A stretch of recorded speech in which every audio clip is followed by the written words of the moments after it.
বলুন। আমি ধীতিশ মণ্ডল বা আমরা আজহারউদ্দিন রকি ভাই এখানে আছি।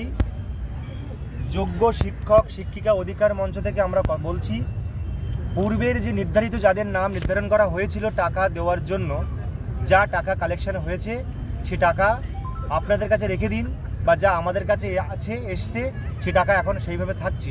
নতুন করে কেউ কাউকে টাকা দেবেন না, কারণ প্রথমে যে আমাদের লিস্টটা ঠিক হয়েছিল, যে লিস্টটা, সেই লিস্ট এখন অনেক পরিবর্তন হচ্ছে, কারণ কিছু টিম আমাদের চলে গেছে তারা সুপ্রিম কোর্টে। তাই নতুন করে তাদের অ্যাকাউন্টে টাকা পাঠানো আর যাচ্ছে না। তাই নতুন করে যতক্ষণ না আমরা ডিস্ট্রিক্ট ভিত্তিক 4 থেকে 5 জন করে গ্রুপ তৈরি করতে পারছি, ততক্ষণ আপনারা কেউ কারো অ্যাকাউন্টে টাকা দেবেন না। যা টাকা দেওয়া হয়েছে সেখানেই টাকা দেওয়াটা স্টপ রাখুন। যখন আমরা আবার পুনরায় বলবো টাকা তোলার জন্য, তখন আবার টাকা কালেকশন করতে হবে।